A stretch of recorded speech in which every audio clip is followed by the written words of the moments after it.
Why was this bag named Ghana Must Go? Many Nigerians, especially the Gen Zs, thought it is just a nickname. No, it is not just a nickname. Something actually happened. It was due to a deportation exercise that happened back in the days in Nigeria. Sit back, relax, let me tell you why and how. In 1983, Nigeria carried out the largest deportation exercise in history, and half of the people that were deported were Ghanaians. Why? Ghana was a very prosperous country from 1930. In fact, as a small country, Ghana was richer than Nigeria as at the time, because they produced the largest cocoa in the world. So people begin to migrate from neighboring country to Ghana in search for better life.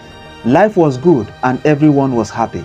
But fast forward to 1969, Ghanaians begin to feel that Nigerians were taking over the jobs and other things in the country. So the government decided to deport all the immigrants in the country, and half of these immigrants were Nigerians.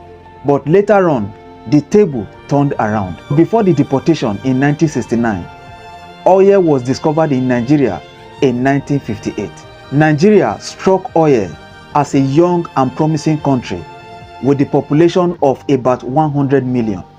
The oil money was steady and hopes were high that Nigeria could prosper despite the brutal military regime that made that period. And then in the 1970s, the economy exploded when oil prices soared worldwide. Nigeria became the richest country in Africa. That was when they secured the title Giant of Africa.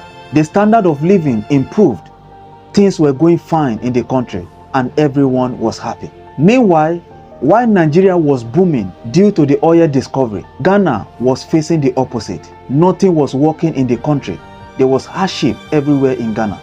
So Ghanaians plus other neighboring countries begin to migrate to Nigeria in search for better life. Ghanaians migrate to an extent that almost every Ghanaian has a family in Nigeria. Across the 19 states that existed then in Nigeria, primary and secondary school were all filled up by Ghanaian teachers.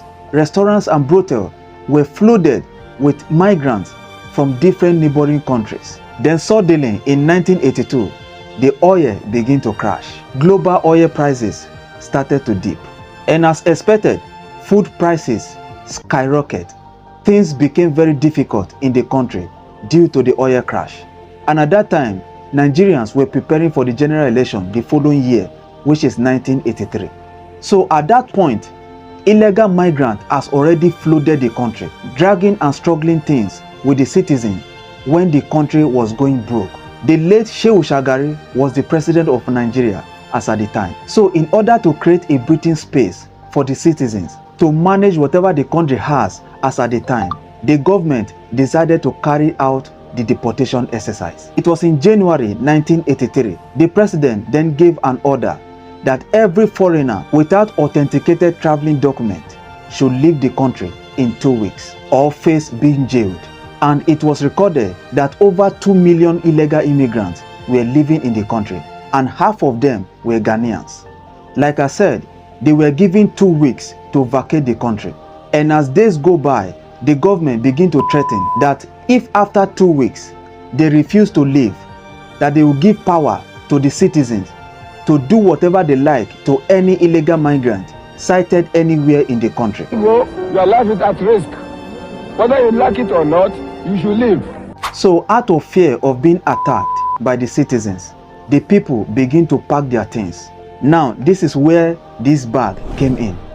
Most of the bags that were used during that time was this bag, because it is easy to drop things inside if you are in a hurry. Many Ghanaians used this bag as they were leaving the country.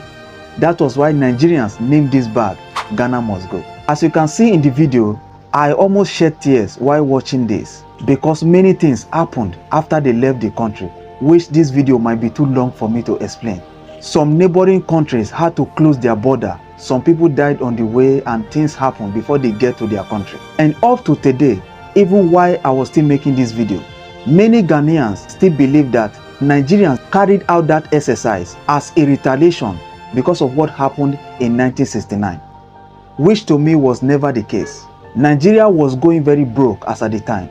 so they had to do something. I am so happy both countries are doing very fine and they are in a good relationship. Please, I am still a small boy. I'm not even up to 30 yet. I made a lot of research and I heard from so many elderly people who witnessed that moment. That is how I gathered this video. And I know so many elderly people are watching my videos. Please, if there's any area I made mistake or you need to correct me, please, you can correct me in the comment section. And of course, without insult. We are all learning. That is the purpose of this page. And if you are new here, check my page. There are so many interesting content you might like. And don't forget to follow us. I'll see you in my next video.